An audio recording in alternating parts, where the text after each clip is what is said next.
Selamat datang kembali di My Chris Channel.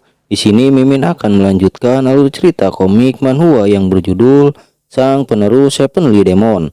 Jadi tak perlu berlama-lama lagi, kita masuk ke alur ceritanya.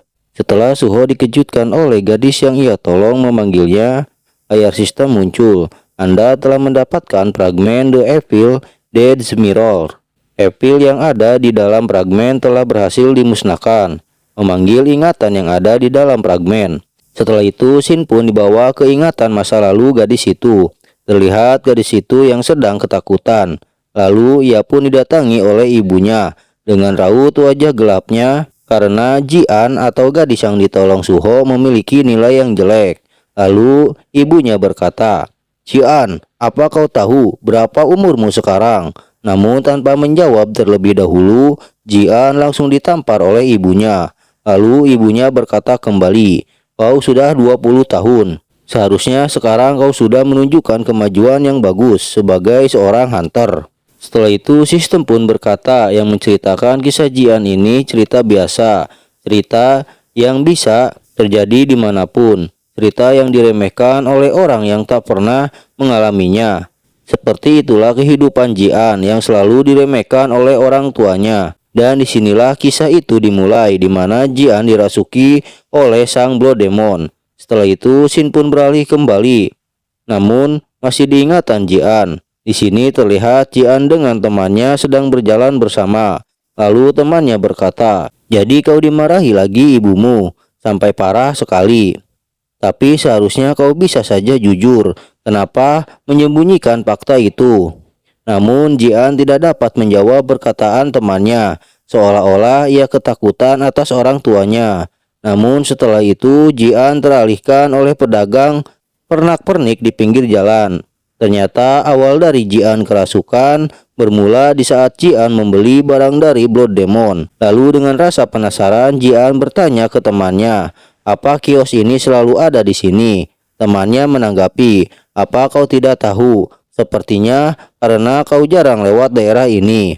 Sementara itu sang Blood Demon berkata ke Jian, "Bagaimana kalau kalian beli sesuatu?" Setelah itu sang Blood Demon memberikan fragmen ke Jian, sembari berkata, "Sepertinya kau akan membutuhkan ini."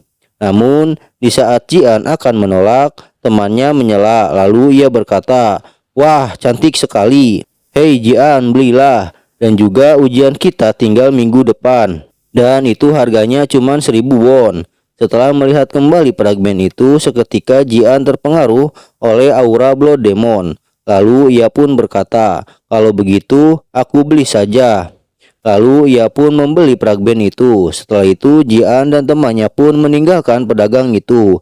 Namun dalam benak Jian ia bergumam, "Yah, mau aku percaya ini mempan atau tidak, itu tidak ada geruginya, karena harganya hanya 1000 won." Sementara itu, setelah ditinggalkan Jian dengan tersenyum penuh arti, Blood Demon pun langsung menghilang di tempat itu. Setelah itu, Shin pun beralih di saat Jian menerima hasil dari ujiannya. Terlihat hasil ujian Jian sangat memprihatinkan. Dan tak lama kemudian, Jian pun kini telah berada di depan pintu rumahnya. Setelah memasuki rumahnya, Jian dihadapi oleh orang tuanya yang telah menunggu hasil ujian Jian. Namun di sini Mimin minta maaf sebelumnya karena untuk cerita ini Mimin tidak dapat membahasnya karena ini tentang diskriminasi kepada anak-anak. Maka Mimin skip aja. Pokoknya di sini Jian dimarahi oleh orang tuanya. Lalu Shin pun kembali ke Jian. Di saat ia menangis karena dipukuli oleh orang tuanya, tiba-tiba sebuah aura berbentuk kupu-kupu muncul.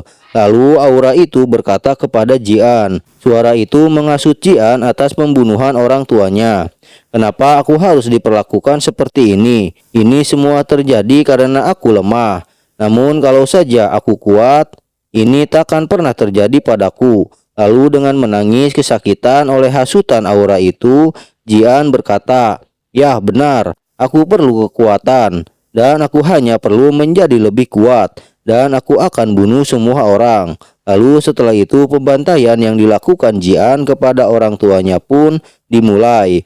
Setelah menerima fragmen dari sang Blood Demon dan cerita kisah Jian dirasuki Blood Demon, kini telah selesai. Dan kini Shin pun kembali ke masa di mana raid dungeon sudah selesai dan para hunter sudah keluar dari dungeon. Lalu salah satu hunter berkata kepada instruktur dengan sangat marahnya, "Sudah kubilang, orang itu mendadak gila dan membunuh hunter Kang. Tapi bukan itu saja, dia juga menyerang kita." Hunter lain menimpali, "Iya benar, kita semua hampir mati gara-gara dia. Tapi ada satu hunter membela Jian, tapi sepertinya dia dikendalikan oleh sesuatu. Terus jadi kenapa? Kita semua hampir mati, itu kan fakta." Sementara itu, sembari menenangkan para hunter, sang instruktur berkata, "Tolong tunggu sebentar, sembari kita diskusi apa yang seharusnya kita lakukan, karena kami sedang bekerja keras mencari solusinya." Sedangkan Suho dengan tenangnya ia membenarkan perkataan instruktur. Lalu ia bergumam, "Itu benar, karena mereka semua hampir mati gara-gara Jian, dan aku paham perasaan mereka. Tapi aku juga tahu apa yang terjadi. Pria yang muncul di masa lalu Jian, aku merasakan energi Blood Demon darinya. Mungkinkah itu kebetulan? Ah, itu tidak mungkin." Setelah itu Shin pun beralih di kantor asosiasi. Terlihat Hui Seok berkata ke ketua Siwo, "Ini insiden yang cukup serius. Di dalam gate yang hanya rank F saja, seorang hunter rank C yang memimpin sekelompok KD telah tewas. Jadi Siwo, kurasa kita akan ditegur kali ini." Bam! Siwo tiba-tiba memukul meja. "Sialan, apa kau tahu seberapa susahnya bagiku untuk naik ke posisiku saat ini? Namun, para atasan akan menggunakan ini untuk menghalangiku lagi. Jadi aku ingin kau cari tahu detail selengkapnya. Mungkin mengenai apa yang terjadi. Apa departemenmu mampu melakukan itu saja?" Hui Seok menanggapi, "Kau anggap aku apa? Tentu saja aku sudah melakukan itu. Jadi sebenarnya ada beberapa informasi yang mengejutkan." Suho menimpali, "Ini bukan saatnya bermain-main." Lalu Hui Seok berkata, "Jin Suho, dia terlihat ada di gate sekitar jam segini bersama dengan monster tak diketahui yang mampu menyerap mana seseorang, dan itu rasanya bukan seperti kebetulan, bukan?" Setelah mendengar nama Suho disebut, dengan cepatnya Siwo langsung pergi ke tempat Suho berada. Namun Hui Seok menyela, "Apa? Tapi aku kan dari departemen lain. Jadi aku sibuk dengan pekerjaanku sendiri." Dengan tatapan marahnya sembari mengeluarkan auranya, Siwo menanggapi, "Aku meminta tolong padamu, dan aku meminta baik-baik, bukan?" Hui Seok tertegun melihat tatapan Siwo, lalu ia berkata, "Sial, aku tak bisa menolaknya kalau dia seperti itu, dan ini menjadi sangat rumit." Setelah itu Shin pun kembali ke TKP. Terlihat petugas keamanan berkata ke seorang hunter, "Aku ingin dengar dulu kejadian selengkapnya." Setelah itu, setelah dijelaskan oleh para hunter, petugas keamanan itu berkata kembali, "Jadi ada seseorang tiba-tiba mengamuk." Sembari menunjuk Jian, hunter pemula berkata, "Dia tiba-tiba membunuh hunter Kang, lalu menyerang kami dan tiba-tiba menggila." Petugas keamanan menanggapi, "Kalau begitu aku perlu menginvestigasi insiden ini. Pertama, dia Jian." Setelah itu petugas keamanan mengeluarkan auranya kepada Jian. Lalu ia berkata, "Dia harus dihukum dulu karena sudah menyerang warga, dan anggota tim yang lain akan mengantarkan para kadet ke area yang aman. Jadi sekarang." Namun tiba-tiba Suho menyela petugas keamanan. "Hei, ada apa ini?" Petugas keamanan berkata, "Siapa dirimu? Dan kenapa kau menghalangi kerjaanku?" Instruktur menyela, "Dia Hunter Jin, seorang hunter rank B, dan dia ikut raid dungeon yang sama seperti kami." Dengan menyepelekan Suho, petugas keamanan menanggapi, "Apa? Hanya rank B? Jadi silakan minggir jika kau tidak mau didakwa atas menghalangi keadilan. Karena gadis di belakangmu itu adalah individu yang berbahaya dan kerasukan." Suho menimpali, "Pikiran dia masih belum jernih. Kurasa kau harus melanjutkan investigasimu nanti saja." Dengan raut wajah geramnya, petugas keamanan menanggapi, "Kau pikir kau yang mengatur investigasinya? Hunter Jin, jangan semakin mempersulit keadaan.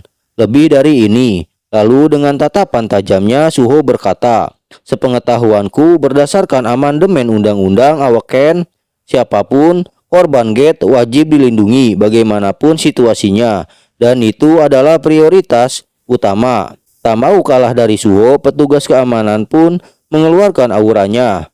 Ah, maaf, tapi siapa bilang dia itu korban? Lalu kondisi pun mulai memanas. Namun tiba-tiba seseorang mendatangi Suho yang sedang bersitegang dengan petugas keamanan. Lalu dengan marahnya karena ada orang lain yang mengganggu investigasi, petugas keamanan berkata, "Siapa yang berani-beraninya sembarangan melangkah ke TKP kejahatan?" Namun setelah itu mengetahui siapa yang datang, sikapnya pun langsung berubah. Lalu ia pun berkata, "Direktur Kim Siwo, saya mohon maaf, saya telah bertindak tidak sopan dan tidak menyadari itu Anda." Siwo menanggapi, "Nyahlah, aku akan mengurus ini. Tapi para atasan pihak berwajib menyerahkan kasus ini kepada saya," ucap petugas keamanan. Dengan tatapan intimidasi, Siwo menanggapi, "Aku bilang nyahlah." Dengan tertekan, petugas keamanan bergumam, "Apa-apaan ini? Inikah mananya peringkat kedua akademi, seorang hunter rank S. Tingkatnya lebih jauh di atasku." Setelah menyadari posisinya, petugas keamanan langsung meminta maaf. "Mohon maaf Direktur Kim, saya akan sampaikan pada departemen yang bersangkutan bahwa Anda akan menangani insiden ini secara pribadi." Setelah itu petugas keamanan pun pergi dari TKP, dan kini hanya Siwo dan Jin Suho. Lalu Siwo berkata, "Jin Suho, lama tak berjumpa. Kudengar kau masih bekerja sebagai hunter. Sepertinya hidup tidak terlalu buruk bagimu." Suho menanggapi, "Kim Suwo, apa yang kau lakukan di sini?" Siwo menimpali, "Kau belum dengar kabarnya. Aku sekarang adalah direktur asosiasi, dan insiden ini berada di bawah kekuasaan hukumku juga. Baguslah kalau begitu. Apa kau kemari untuk pamer, atau kau mau aku puji karena kau menjadi direktur?" ucap Suho. Siwo menimpali, "Bukan, tentu saja tidak. Yang lebih penting, mari kita dengarkan cerita menarik yang kau punya ini. Jadi bagaimana kalau kita pindah ke tempat lain? Karena monster yang menyerap mana orang-orang dan membunuh mereka, aku tahu kau ada hubungannya dengan itu. Jadi bagaimana kalau kau jujur saja sekarang?" Suho menanggapi, "Terus mana buktinya?" Setelah itu tanpa mengucapkan sepatah kata pun, Suho mengeluarkan auranya untuk menekan Suho. Namun Suho hanya mendecik menyepelekan aura Suho. Lalu Suho pun membalas mengeluarkan auranya juga. Setelah tahu tekanannya tidak berpengaruh terhadap Suho, Siwo berkata, "Mana tersebut bukanlah sesuatu yang bisa ditahan hunter rank B Jin Suho yang dulu. Tapi sekarang kau bisa. Dan kau Jin Suho, fakta bahwa kau masih hidup itulah buktinya." Suho menanggapi, "Cara yang begitu modern untuk menyediakan bukti. Baiklah, sebagai gantinya aku ingin kau jangan ganggu dia, karena dia telah kehilangan banyak darah." Lalu sembari meninggalkan TKP, Siwo menanggapi, "Baiklah, jadi ikuti aku." Setelah itu, Shin pun berpindah di suatu ruangan. Terlihat Hui Seok, Suho, dan Siwo sudah berada di ruangan itu. Lalu Hui Seok membuka percakapan, "Bagaimana kalau kita santai saja dan saling mengenal satu sama lain? Bagaimanapun, dia kan teman sekelas yang sudah lama tidak kita temui." Seraya mengabaikan ucapan Hui Seok, Siwo berkata, "Jadi kau ada hubungannya dengan mereka? Dari segi apa? Bahkan aku pun belum pernah mendengar ada monster yang bisa menyerap mana manusia. Memang ada beberapa monster parasit, tapi monster itu terasa cukup berbeda." Suho menanggapi, "Kenapa aku yang diinvestigasi? Karena 2 gate yang berhasil kau raid akhir-akhir ini, mereka muncul di kedua gate itu. Karena itulah asosiasi terpaksa menyimpulkan bahwa mereka ada hubungannya. Jadi Suho, kuharap kau memahami posisi kami," ucap Hui Seok. Suho menanggapi, "Ah, itu masuk akal." Siwo menyela, "Tapi bukan hanya itu. Kau mampu menahan manaku, mana seorang hunter rank S. Itu tentunya adalah permasalahan yang serius." Suho menimpali, "Sudah lama aku tak bertemu kalian, tapi kalian tidak berubah sama sekali. Terutama kau Siwo, kau ini masih saja sebodoh dulu." Setelah itu Suho pun langsung mengeluarkan aura yang cukup besar, dan itu membuat Siwo cukup tertekan oleh aura Suho sehingga ia pun cukup terkejut. Namun setelah itu Suho pun berkata kembali dengan tatapan intimidasi, "Baiklah, mari kita anggap aku memang ada hubungannya dengan mereka. Tapi apa kau tahu? Pernahkah kau berpikir sebenarnya betapa kuatnya aku sampai bisa menahan mana Hunter rank S yang sangat kau banggakan itu?" Dengan berkeringat dingin dan ketakutan, Siwo berkata, "Sial, apa-apaan ini? Ini bukan hanya mana murni saja, tapi tekanannya." Namun Suho kembali berkata, "Mari saling jujur saja, Kim Siwo dan Son Heo Seok. Kalian membawaku ke tempat yang tersembunyi seperti ini bukan untuk berbicara baik-baik. Bukankah kalian ingin menyingkirkan aku saja jika keadaan tidak berjalan sesuai rencana kalian?" Wi Seok menimpali, "Tidak, bukan begitu." Sebelum menyelesaikan perkataannya, Suho menyela, "Maka kalau begitu, bukankah berarti kalian juga seharusnya sudah siap untuk mati?"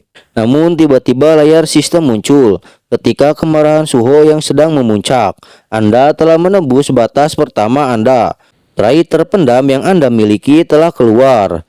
Eye of Arrogance telah dikeluarkan, menampilkan informasi mengenai trait tersebut. Trait nama Eye of Arrogance, mata yang memandang rendah dunia dengan tatapan yang dingin dan arogan. Anda tidak akan termakan tekanan yang musuh Anda berikan, dan semakin kuat musuh Anda, kemampuan fisik Anda akan semakin meningkat. Tapi ada kalanya user akan menjadi terlalu berhati dingin karena trait ini. Sementara itu, setelah melihat tatapan Suho, kini Siwo pun merasa trauma dengan tatapan Suho. Lalu ia bergumam, "Tatapan itu, aku yakin itu adalah tatapan yang kulihat waktu itu." Setelah itu, scene pun berakhir. Tunggu kelanjutannya hanya di My Chris Channel. Sampai jumpa kembali di next video. Bye bye.